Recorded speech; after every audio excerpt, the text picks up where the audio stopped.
اللہ صلی اللہ علیہ وآلہ وسلم نے پیشگوئی فرمائی تھی کہ قریب ہے کہ دیگر قومیں تم پر ایسے ٹوٹ پڑیں گی جیسے کھانے والے پیالوں پر ٹوٹ پڑتے ہیں۔ تو ایک کہنے والے نے کہا کیا ہم اس وقت تعداد میں کم ہوں گے؟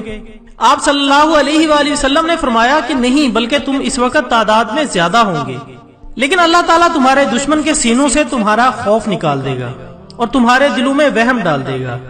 تو ایک صحابی نے عرض کیا یا رسول اللہ صلی اللہ علیہ وآلہ وسلم، وہم کیا چیز ہے؟ آپ نے فرمایا یہ دنیا کی محبت اور موت کا ڈر ہے۔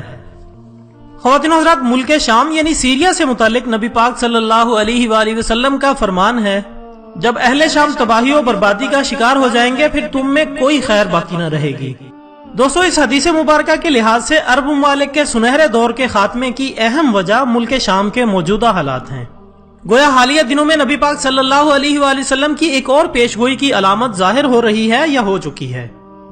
یاد رکھیں کہ ملک شام سے متعلق اسرائیل، روس، ایران اور امریکہ جو بھی جھوٹے بہانے بنائے، لیکن ان سب کا اصل ہدف جزیرۃ العرب ہے، کیونکہ کفار کا عقیدہ ہے کہ دجال ایک مسیحا ہے۔ اس وجہ سے یہ لوگ دجال کے انتظامات مکمل کر رہے ہیں۔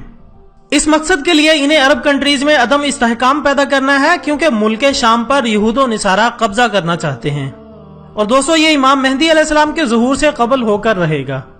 چنانچہ بیان ہوتا ہے کہ آخری زمانے میں جب مسلمان ہر طرف سے مغلوب ہو جائیں گے، مسلسل جنگیں ہوں گی اور شام میں بھی عیسائیوں کی حکومت قائم ہو جائے گی۔ علماء کرام سے سنا ہے کہ سعودی عربیہ، مصر اور ترکی بھی باقی نہیں رہیں گے۔ ہر جگہ کفار کے مظالم بڑھ جائیں گے اور امت آپسی خانہ جنگی کا شکار رہے گی۔ خلیجی ممالک یعنی سعودی عربیہ وغیرہ میں بھی مسلمانوں کی باقاعدہ پرشوکت حکومت نہ رہے گی۔ خیبر جو سعودی عربیہ میں مدینہ المنورہ سے 170 کلومیٹر کے فاصلے پر ہے، اس کے قریب تک یہود و نصارہ پہنچ جائیں گے اور اس جگہ تک ان کی حکومت قائم ہو جائے گی۔ بچے کھچے مسلمان مدینہ المنورہ پہنچ جائیں گے اور اس وقت حضرت امام مہدی علیہ السلام مدینہ المنورہ میں ہوں گے۔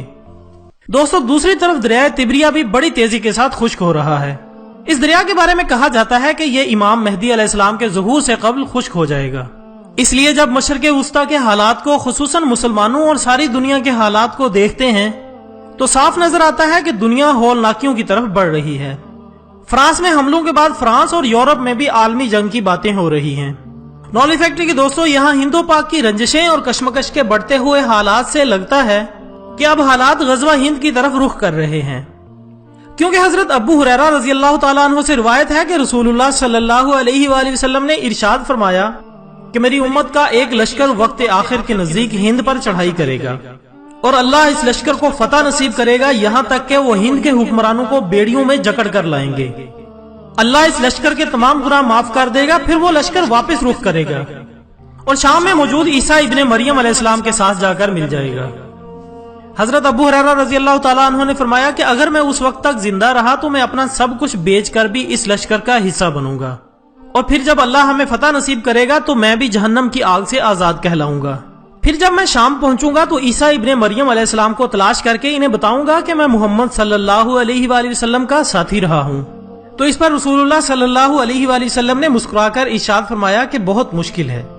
نولی فیکٹری کے دوستوں، آنے والے ادوار بڑے پرفتن نظر آتے ہیں، اور اس سے متعلق رسول اللہ صلی اللہ علیہ وسلم نے ارشاد فرمایا تھا کہ میری امت پر ایک ایسا دور آئے گا جس میں فتنے ایسے تیزی سے آئیں گے جیسے تسبیح ٹوٹ جانے سے تسبیح کے دانے تیزی سے زمین کی طرف آتے ہیں۔ خواتین و حضرات، اپنی نسلوں کو ابھی سے تربیت اور ایمان کی فکر فرمائیں۔ موبائل کے بیجا استعمال سے، رات دیر تک جاگنے، فیشن اور یہودی انداز اپنانے سے اور نمازوں کو ترک کرنے سے روکیے، ورنہ ہم سب کے لیے آزمائش کا مقابلہ بہت دشوار ہوگا۔ دوستو، چلتے چلتے ایک آخری بات عرض کرتا چلوں کہ اگر کوئی ایسی نایاب ویڈیو، قول، واقعہ، کہانی یا تحریر وغیرہ اچھی لگے تو مطالعے کے بعد مزید تھوڑی سی زحمت فرما کر اپنے دوستوں کے ساتھ ضرور شیئر کیا کریں۔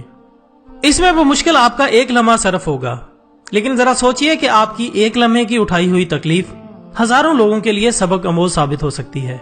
دوستو، ہمارا مذہب اسلام، ملک کا نام اسلامی جمہوریہ پاکستان، اور پاکستان کا مطلب کیا؟ لا الہ الا اللہ۔ اور اسلام میں ظلم دیکھ کر ظلم سہنا بھی ظلم ہے۔ اس لیے جتنا ہو سکے اس ویڈیو کو زیادہ سے زیادہ شیئر کریں تاکہ آپ کی وجہ سے لوگوں کی اصلاح ہو سکے۔ اس کے ساتھ ہی اجازت دیجیے گا، اپنا دوستوں، رشتہ داروں اور گرد و نواح کے تمام لوگوں کا بہت خیال رکھیے گا۔ اللہ حافظ۔